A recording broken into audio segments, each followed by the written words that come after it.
تمہارے پاس اب کوئی گھر نہیں ہے، تم ہار چکی ہو، عالیان کہتا واپس مڑ گیا۔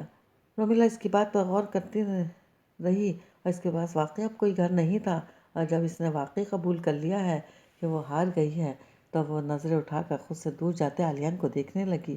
وہ دوسری منزل پر جاتی سیڑھیاں چڑھنے شروع ہو گیا تھا۔ رومیلا نے اس کی پشت پر نظریں جمائے صرف ایک مورے کو اپنی جگہ سے ہٹا کر دوسرے خانے میں رکھ دیا اور بڑی سنجیدگی سے بولی، ایک منٹ عالیان، کھیل ابھی ختم نہیں ہوا، ایک گھر ابھی بھی باقی ہے۔ عالیان سیڑھیوں پر رک کر تھوڑا سا سائڈ مڑ کر اسے دیکھنے لگا۔ مذاق مت کرو، مجھے ابھی بہت کام ہے، صرف ایک نظر آ کر دیکھ لیں۔ عالیان نے گہرا سانس کھینچ لیا اور سست روی سے چلتا ایک بار پھر اس کے سامنے آ کھڑا ہوا۔ انداز ایسا تھا جیسے بیٹھنے کا ارادہ نہ ہو، مگر کچھ دیر شطرنج کے مہروں پر غور کرنے کے بعد وہ رومیلا کو دیکھنے لگا جس نے اپنے بادشاہ کو ایک محفوظ خانے میں رکھ لیا تھا۔ میں نے پہلے ہی کہا تھا یہاں سے مت ہٹیں ورنہ آپ کہیں گے کہ میں نے بے ایمانی کی ہے۔ رومیلا نے کندھے اچکائے۔ نہیں خیر، یہ تو میں نہیں کہہ رہا، لیکن میں سوچ رہا ہوں یہ گھر کیسے رہ گیا۔ عالیہ نے ایک بار پھر کوٹ ایک جانب ڈال کر اس کے روبرو بیٹھ گیا، مگر اب بازی پلٹ چکی تھی۔ تھوڑی دیر بعد رومیلا نے ایک مہرہ اس کے بادشاہ کے سامنے رکھتے ہوئے اسے مات دے دی تو عالیہ کچھ دیر بورڈ کو دیکھتے رہنے کے بعد ایک دم مسکرا دیا۔ بہت اچھا کھیلتی ہو، تم ٹائم ہوتا تو ایک بازی اور کھیلتے، خیر پھر کبھی صحیح۔ عالیہ اٹھنے لگا تو رومیلا بول پڑی، اتنی آسانی سے ہار مان لی آپ نے، یہ سوچا بھی نہیں کہ ایک جیتی ہوئی بازی میں کیسے ہار گیا۔ عالیہ ٹھٹک کر اسے دیکھنے لگا، کیا مطلب؟ مطلب یہ کہ آپ ہارے نہیں ہیں، میں نے واقعی بے ایمانی کی تھی، رومیلا نے دھیرے سے کہا تو عالیہ نے کچھ زچ ہونے والے انداز میں اسے دیکھا۔ اسے اپنا وقت ضائع ہونے پر کوفت ہو رہی تھی۔ جیت ہی گئی تھی تو بتایا کیوں؟ کیونکہ اس طرح جیتنے کا کوئی فائدہ نہیں۔ جب میں جانتی ہوں کہ یہ جیت نہیں ایک جھوٹ ہے تو میں اس پر خوش کیسے ہو سکتی ہوں؟ ایسے خود فریبی و جشن کوئی اندر سے خالی اور کھوکھلا انسان ہی منا سکتا ہے، رومیلا کہتی چلی گئی۔ جب تم اندر سے خالی اور کھوکھلی نہیں ہو تو پھر بے ایمانی کیوں کی؟ عالیہ منہ بناتے ہوئے اٹھ گیا۔ رومیلا صرف اس کی پشت کو دیکھ رہی تھی۔ اس نے بے ایمانی نہیں کی تھی، صرف عالیان کو آزمایا تھا کہ کیا وہ اس جھوٹ پر اس حد تک یقین کر سکتا ہے کہ اپنی شکست قبول کر لے۔ اور اس آزمائش کے نتیجے کو دیکھ کر جہاں رومیلا کو حیرت ہوئی تھی وہیں ایک عجیب سی خوشی بھی ہوئی تھی۔ اور اب چلتے ہیں زوبیا کی طرف۔ اپنے نمبر پر ایک نامانوس نمبر دیکھ کر خرم نے سوچا پہلے تو لائن کاٹ دے، مگر پھر جانے کیا سوچتے ہوئے اس نے کال ریسیو کر لی، مگر دوسری طرف ایک انجانی نسوانی آواز سن کر الجھ گیا۔ کیا آپ خرم حسن ہیں؟ جی ہاں، آپ کون؟ دیکھیں میں آپ کا اپنا نام نہیں بتانا چاہتی، میں صرف اتنا بتا سکتی ہوں کہ میں اس ہاسپٹل سے بول رہی ہوں جہاں زوبیا ایڈمٹ ہے۔ وہ یہ کہہ کر لمحہ بھر کے لیے خاموش ہو گئی، جبکہ خرم بری طرح اس کی جانب متوجہ ہو گیا۔ زوبیا کی حالت کافی بگڑ گئی ہے، وہ آپ سے ایک بار ملنا چاہتی ہے، لیکن یہ کیوں کر ایک پولیس کیس ہے، لہٰذا کوئی بھی اس معاملے میں پڑنا نہیں چاہتا، مگر مجھے لگتا ہے آپ سے بات کر کے اور مل کر اسے تھوڑا سکون ملے گا۔ اگر ہو سکے تو اسپتال آ جائیے گا اور یہ مت بتائیے گا کہ کسی نے آپ کو کال کر کے بلایا ہے۔ یہ کہتے ہی اس نے لائن ڈسکنیکٹ کر دی تو خرم کتنی ہی دیر موبائل کان سے لگائے کھڑا رہا اور پھر بغیر یہ سوچے کہ یہ ایک پولیس کیس ہے اس معاملے سے دور رہنا ہی اچھا ہے۔ خرم وزٹنگ آورز میں زوبیا سے ملنے مینٹل ہاسپٹل چلا آیا۔ اس کی توقع کے برعکس اسے زوبیا سے ملنے میں زیادہ مشکل پیش نہیں آئی۔ جب اس نے ریسیپشن پر جا کر کہ وہ یہ کہا کہ وہ زوبیا اختر سے ملنا چاہتا ہے تب فوری طور پر تو اسے منع کر دیا گیا، لیکن جب اس نے اپنا نام وغیرہ بتایا تو اس نے انٹرکام پر کر کے پوچھا اور ایک وارڈ بوائے کی رہنمائی میں اسے اندر بھیج دیا۔ خرم ایک ایسے کمرے میں آ گیا جہاں ایک کھڑکی میں گرل لگی ہوئی تھی اور اس کی دوسری جانب کرسی پر رکھی تھی۔ خرم کو ایسے لگا وہ کسی جیل میں قیدی سے ملنے آیا ہو، اور واقعی تھوڑی دیر بعد زوبیا سفید پاجامے اور شرٹ میں ملبوس کسی قیدی کی طرح اس کرسی پر آ بیٹھی جو گرل کے دوسری جانب لگی تھی۔ تم واقعی یہاں ہو یا باقی چیزوں کی طرح یہ بھی میرا وہم ہے؟ زوبیا بالکل خالی اور ویران نظروں سے اسے دیکھتے ہوئے سپاٹ انداز میں بولی۔ وہ شکل سے اتنی کمزور اور مزمل لگ رہی تھی کہ خرم کو اسے دیکھ کر گھبراہٹ ہونے لگی۔ تم یہاں کیوں آئے ہو خرم؟ کیا تمہیں نہیں پتا کہ میں خطرناک پاگل ہوں؟ میں کسی پر بھی جان لیوا حملہ کر سکتی ہوں۔ میرا آزادانہ گھومنا لوگوں کے لیے خطرناک ہے۔ میں اس قابل ہوں کہ مجھے ایک کمرے میں بند کر دیا جائے۔ اگر وہ کمرہ جیل نہیں ہو سکتا تو کوئی بات نہیں، یہاں کے پاگل خانوں میں بہت جگہ ہے، مقصد صرف قید کرنا ہے، وہ نہیں تو یہ صحیح۔ زوبیہ خود کلامی کے انداز میں بول رہی تھی، پھر ایک دم آنکھوں کا تھوڑا سا چندیاتے ہوئے خرم کو دیکھ کر کہنے لگی، کیا تم نے واقعی مجھ سے کہا تھا کہ تمہیں شائستہ خالہ کی روح نظر آتی ہے؟ یہ محض وہم ہے کہ میں نے تمہیں ایسا کہتے ہوئے سنا؟ پھر وہ ایک دم چونک کر خرم کو دیکھنے لگی جیسے ابھی بھی سے خیال آیا ہو۔ تم نے میرے خلاف گواہی اس لیے دی ہے کہ واقعی میں نے حمید نامی شخص پر حملہ کیا تھا، یا تمہیں بھی سوئمنگ پول کی تہہ میں شائستہ خالہ کی روح نظر آئی تھی، مگر تم نے سوچا کہیں لوگ مجھے زوبیہ کی طرح پاگل نہ سمجھ لیں، اس لیے شائستہ خالہ کا نام لینے کے بجائے زوبیہ کا نام لے لوں۔ خرم خاموشی سے اسے دیکھے گیا تو وہ ایک بار پھر سپاٹ سے لہجے میں کہنے لگی، میں صرف سچ سننا چاہتی ہوں خرم، مجھے صرف سچ بس جاننا ہے، چاہے وہ کتنا ہی کڑوا کیوں نہ ہو۔ کیا تم نے کبھی شائستہ خالہ کی روح کو دیکھا ہے، یا تم بھی اوروں کی طرح مجھے بیوقوف بنا رہے تھے؟ خرم کو پچھتاوا ہونے لگا، وہ یہاں آیا ہی کیوں؟ ایک بار پھر اس کا ضمیر اسے بری طرح ملامت کرنے لگا۔ اتنے دنوں سے وہ پاگل خانے کے گھٹے ہوئے ماحول میں رہتے رہتے اس کی ذہنی حالت اور بھی ابتر ہو گئی تھی۔ وہ بیک وقت کئی شوق سے گزر رہی تھی، خود پولیس کیس بننے کا شوق، اپنے قاتل ہونے کا الزام کا شوق، اپنے پاگل خانے میں بھرتی ہونے کا شوق، اور سب سے بڑھ کر کہ خرم کو اپنے خلاف گواہی دینے کا شوق۔ اتنی ساری باتوں کو وہ کیسے جھٹلاتی؟ لہٰذا وہ شدید قسم کے بے چینی کا شکار تھی۔ ویسے ان تمام شوق سے نکلنا اشد ضروری تھا۔ چنانچہ خرم شرمندہ ہونے کے باوجود حمید پر کیے حملے کی تفصیل سے اسے آگاہ کرنے لگا، اور ساری بات تفصیل سے بتانے کے بعد کہنے لگا، میں نے تم سے واقعی جھوٹ بولا تھا، مجھے شائستہ خالہ کی روح کبھی نظر نہیں آئی، یہاں تک کہ تمہیں بھی شائستہ خالہ کی روح کبھی نظر نہیں آئی، کیونکہ ایسی کوئی روح ہے ہی نہیں۔ تمہاری شائستہ خالہ کے ساتھ جو بھی ہوا اس کا تعلق حمید وغیرہ سے نہیں ہے۔ حمید پر، اپنی دوست رخسار پر شائستہ خالہ کی روح نے حملہ نہیں کیا، بلکہ یہ سب تم نے خود کیا ہے، مگر تم جو کرتی ہو وہ تم خود بھی بھول جاتی ہو، تمہیں پتہ ہی نہیں ہوتا کہ تم نے کیا کر دیا۔ تم نے مجھ سے جھوٹ کیوں بولا تھا؟ زوبیہ کا لہجہ پہلے سے 10 گنا زیادہ سپاٹ ہو گیا۔ خرم کتنے ہی لمحوں تک کچھ بولنے کے قابل نہ ہو سکا تو زوبیہ خود کلامی کے انداز میں کہنے لگی، کیا تم بھی مجھے اپنے کسی مقصد کے تحت استعمال کر رہے تھے؟ اگر ایسی بات ہے تو شائستہ خالہ نے کبھی تم پر حملہ کیوں نہیں کیا؟ وہ تو رخسار کا سر پھاڑ چکی ہیں مجھے بیوقوف بنانے کے جرم میں۔ خرم صرف اسے دیکھتا رہا۔ تب ہی وارڈ بوائے نے آ کر ٹائم ختم ہونے کی اطلاع دی تو اپنی جگہ سے بغیر کچھ کہے اٹھ گیا۔ اس کے پاس کہنے کے لیے کچھ تھا ہی نہیں۔ وہ تو سمجھ چکا تھا زوبیہ کو کہ شائستہ خالہ کی روح کچھ نہیں کرتی، جو بھی کرتی ہے وہ زوبیہ خود کرتی ہے۔ اب تو زوبیہ کو پتہ ہی نہیں تھا کہ خرم اسے بیوقوف بنا رہا ہے، مگر پھر بھلا حملہ کیسے کرتی؟ مگر وہ کچھ بھی کہے بغیر خاموشی سے باہر نکل آیا۔ یہاں آتے وقت اس کا ذہن جتنا الجھا ہوا تھا، وہاں سے نکلتے وقت اس کا ذہن اس سے بھی زیادہ منتشر ہو گیا تھا۔ اسپتال سے باہر نکل کر جب وہ اپنی گاڑی تک گیا تو پارکنگ میں اپنی گاڑی کو نہ پا کر دنگ رہ گیا۔ اس نے بے اختیار ادھر ادھر دیکھا مگر اس کی گاڑی کہیں بھی نہیں تھی۔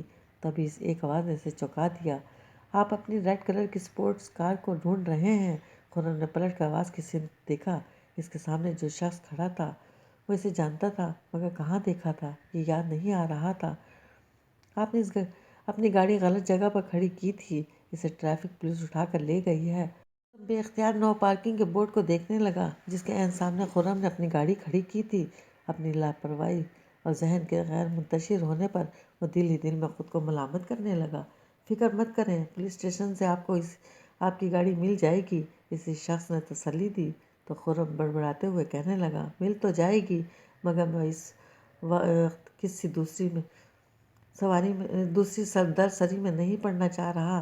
ذہن پہلے ہی شل ہو رہا تھا، اب پولیس سے مغز ماری کرنے کے خیال سے وہ بالوں میں انگلیاں پھنسا کر کھڑا ہو گیا۔ درد سری میں تو آپ پڑ چکے ہیں، آپ جتنی تاخیر کریں گے اتنی ہی گاڑی مشکل سے ملے گی۔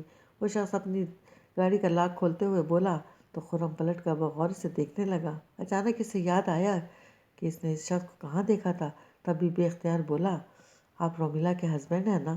علیان گاڑی کا دروازہ کھولتے کھولتے رک گیا۔ کیا ہم مل چکے ہیں؟ علیان نے پوچھا۔ باقاعدہ ملاقات نہیں ہوئی، لیکن میں آپ کی شادی میں آیا تھا۔ خرم نے کہا، آپ رومیلا کے رشتہ دار ہیں؟ نہیں، رشتہ داری تو کوئی نہیں، ہم ایک ہی ڈپارٹمنٹ میں پڑھتے ہیں۔ خرم کو کہتے ہی خیال آیا، جانے رومیلا کے شوہر کسی ذہنیت کا ہو اور خرم اور رومیلا کے بیچ کوئی گہری دوستی سمجھ کر اس سے بدگمان ہو جائے۔ خرم وضاحت دیتے ہوئے کہنے لگا، اصل میں ان کی کزن نمل میری منگیتر ہیں، اس حوالے سے رومیلا نے مجھے شادی میں انوائٹ کر دیا تھا۔ آپ نمل کے منگیتر ہیں؟ عالیہ کی آنکھوں میں واضح طور پر حیرانی تھی، تو خرم نے صرف اسبات میں سر ہلایا۔ جب سے عالیہ نے نمل کے متعلق سنا تھا، وہ اس سے ملنے کا سوچ رہا تھا تاکہ نمل سے ابرار کے کینیڈا میں مقیم دوست جعفر اور گلفام کے فرضی نام والے شخص کے متعلق معلومات حاصل کر سکے، مگر اس کی مصروفیت اسے رومیلا سے بات کرنے کا موقع نہیں دے رہی تھی۔ اب اچانک نمل کے منگیتر کو سامنے دیکھ کر وہ چونک اٹھا تھا۔ عالیہ کو سوچوں میں گرا دیکھ کر خرم بغیر کچھ کہے آگے بڑھنے لگا تو عالیہ نے پکار لیا، آپ کہیں تو میں آپ کو پولیس اسٹیشن لے چلوں؟ نہیں، اس وقت میرا کوئی ارادہ نہیں پولیس کے منہ لگنے کا، ابھی تو میں سیدھا گھر جاؤں گا۔ خرم نے بے دلی سے کہا، تو میں آپ کو گھر چھوڑ دیتا ہوں۔ عالیہ کی آفر پر خرم نے کچھ لمحے سوچا، پھر کندھے اچکاتا اس کی گاڑی کے قریب آ گیا۔ سارے راستے ان کے بیچ ہلکی پھلکی گفتگو ہوتی رہی۔ خرم کے بتائے ایڈریس پر پہنچنے کے بعد جب خرم نے گاڑی ایک بڑے سے براؤن گیٹ کے اندر لے جانے کو کہا، تب عالیہ چونک اٹھا، تم اس گھر میں رہتے ہو؟ ہاں، کیوں، کیا ہوا؟ نہیں، کچھ نہیں، اچانک اس گھر کو اتنے قریب سے دیکھ کر تھوڑا چونک گیا تھا۔ عالیہ مسکرا دیا، مگر خرم کی سمجھ میں اس کی مسکراہٹ بالکل بھی نہ آئی۔ وہ حیرانی سے عالیہ کو دیکھنے لگا، جو بڑی دلچسپی سے گھر کو دیکھ رہا تھا۔ اس کی حیرت کو دیکھتے ہوئے عالیہ کہنے لگا، کسی زمانے میں ہم اسی گھر میں رہتے تھے، انفیکٹ میں اس گھر میں پیدا ہوا تھا۔ عالیہ اب بھی بڑے خوشگوار تاثرات کے لیے گھر کو دیکھ رہا تھا، جیسے اس گھر سے وابستہ چھوٹی چھوٹی باتیں اسے ابھی بھی یاد ہوں۔ لیکن یہ تو بلال اختر کا آبائی گھر ہے، وہ باپ دادا کے زمانے سے یہیں رہتے تھے۔ خرم بے چینی سے بولا، بلال اختر میری دادی کے پڑوسی تھے۔ بلال اختر کے والد نے میری دادی سے ان کا گھر خرید کر اپنے گھر سے ملا لیا اور اتنی اچھی رینوویشن کرائی کہ اب لگتا ہی نہیں کہ یہ دو گھر ہیں۔ عالیہ نے بتایا، پھر ایک دم چونکتے ہوئے بولا، اگر تم اس گھر میں رہتے ہو تو پھر تو تم وہی ہو جس نے گواہی پر زوبیہ مینٹل ہاسپٹل میں ایڈمٹ ہوئی ہے۔ جتنی حیرانی سے عالیہ خرم کو دیکھ رہا تھا، خرم کی آنکھوں میں بھی عالیہ کے لیے اتنی ہی حیرت تھی۔ تم زوبیہ کو کیسے جانتے ہو؟ زیادہ جانتا تو نہیں، لیکن وہ میری پھوپھی کی بیٹی ہے۔ خرم بری طرح چونک اٹھا، پھر تو تم شائستہ خالہ کو بھی جانتے ہوں گے۔ اب کی بار چونکنے کی باری عالیہ کی تھی۔ وہ کچھ دیر حیرانی سے خرم کو دیکھتا رہا، پھر بہت ٹھہر ٹھہر کر بولا، اس کا مطلب ہے نیوز پیپر میں جو کچھ بھی چھپا ہے وہ سب سچ ہے؟ زوبیہ نے شائستہ خالہ کی روح کی وجہ سے اس لڑکے پر حملہ کیا اور اسی لیے اسے ذہنی مریضوں کے اسپتال میں رکھا ہوا ہے۔ عالیہ بڑبڑانے کے انداز میں بولتے ہوئے ایک دم پوچھنے لگا، تمہاری گاڑی اسپتال کے سامنے سے ہی اٹھائی گئی ہے نا؟ کیا تم بھی اس سے ملنے گئے تھے؟ تم بھی سے تمہارا کیا مطلب ہے؟ کیا تم بھی زوبیہ سے ملنے گئے تھے؟ خرم نے جواب دینے کے بجائے اس سے سوال پوچھا، تو عالیہ سر کو ہلکے ہلکے اس بات میں ہلاتے ہوئے کہنے لگا، گیا تھا، مگر اجازت نہیں ملی، پولیس کیس ہے، ڈاکٹرز تک نے بات کرنے سے انکار کر دیا۔ تو کیا رشتہ داروں کو بھی ملنے نہیں دے رہے؟ خرم نے حیرانی سے کہا، پھر کچھ مشکوک ہوتے ہوئے بولا، تمہیں یہ ساری معلومات پیپرز سے ملی ہیں، جبکہ وہ تمہاری سگی پھوپھی زاد ہے۔ خرم کے سوال پر عالیہ فوری طور پر کچھ نہ بولا، تو خرم مزید کہنے لگا، زوبیہ اس کی فیملی تمہاری شادی میں بھی نہیں آئی، حالانکہ وہ وہیں ڈائننگ میں بیٹھے کر ڈنر کر رہے تھے۔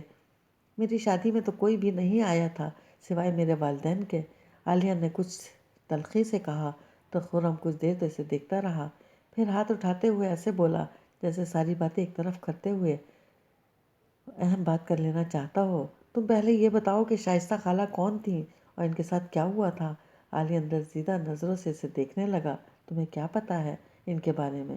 کچھ بھی نہیں پتہ ہے، صرف زوبیہ نے تھوڑی بہت باتیں بتائی ہیں، لیکن وہ خود کچھ نہیں جانتی تو مجھے کیا بتاتی؟ خرم چڑھ کر بولا، وہ تھوڑی بہت باتیں کیا ہیں؟ بس یہی کہ وہ اغوا ہو گئی تھیں اور کچھ لڑکوں نے انہیں مار دیا تھا، شاید انہوں نے خودکشی کر لی تھی، تب سے ان کی روح اس گھر میں پھر رہی ہے، مگر صرف زوبیہ کو نظر آتی ہے، اور کسی کو نہیں۔ لیکن وہ زوبیہ سے بات نہیں کرتی، جو تھوڑی بہت باتیں زوبیہ کو پتہ ہیں وہ بھی انہوں نے اسے اسکیچز وغیرہ بنا کر سمجھائی ہیں۔ اس لیے زبیہ کو خود یہ یقین نہیں ہے کہ جو وہ سمجھتی ہے وہی صحیح ہے، یہ ایسے سمجھنے میں بھی غلطی ہو رہی ہے۔ خرم بیزار لہجے میں بول رہا تھا، جبکہ عالیہ اس کی بات پوری توجہ سے سن رہا تھا۔ خرم کے خاموش ہونے پر وہ قدر تعصب سے کہنے لگا، اس سے سمجھنے میں غلطی ہی نہیں ہوئی ہے، وہ کچھ بھی صحیح نہیں سمجھی ہے، یہ سب کچھ اس گھر کی وجہ سے ہو رہا ہے۔ عالیہ سر اٹھا کر اس شاندار گھر کو دیکھنے لگا جس پر کسی محل کا گمان ہوتا تھا۔ گھر کی وجہ سے ہمیں تو اتنے مہینے ہو گئے یہاں رہتے ہوئے، مجھے اور میرے پیرنٹس کو تو کبھی کوئی سایہ نظر نہیں آیا۔ خرم نے بھی ایک نظر اپنی بے مثال کوٹھی پر ڈالی اور تعجب سے کہنے لگا۔ عالیہ کی کوٹھی پر سے نظریں ہٹا کر ایسے خرم کو دیکھنے لگا جیسے تذبذب میں ہو کہ خرم کو بتائے یا نہیں۔ پھر گہرا سانس کھینچتے ہوئے اس نے سیٹ کی بیگ سے ٹیک لگا لیا اور بہت دھیمی آواز میں کہنے لگا۔ اس نے آنکھیں اپنی موند لی جیسے کچھ دیکھنا نہ چاہتا ہو۔ آج سے بہت سال پہلے اس گھر میں ہم سب بہت سکون سے رہ رہے تھے، مگر 21 سال پہلے اس گھر میں عجیب عجیب واقعات رونما ہونے لگے، جن میں سر فہرست عائشہ پھپھو، جنہیں تم عائشہ اختر کے نام سے جانتے ہو۔ پتہ نہیں کیوں ان کی طبیعت عجیب سی رہنے لگی تھی، شام ہوتے ہی ان پر گھبراہٹ سوار ہو جاتی۔ میری دادی جن کا نام سعادہ خاتون تھا، ان پر مختلف دعائیں دم کرتی رہتیں، مگر انہیں کوئی افاقہ نہ ہوتا۔ آنکھیں کھول کر ایسے ونڈ اسکرین کی جانب دیکھنے لگا جیسے وہ سارے منظر اس کی آنکھوں کے سامنے ابھر رہے ہوں۔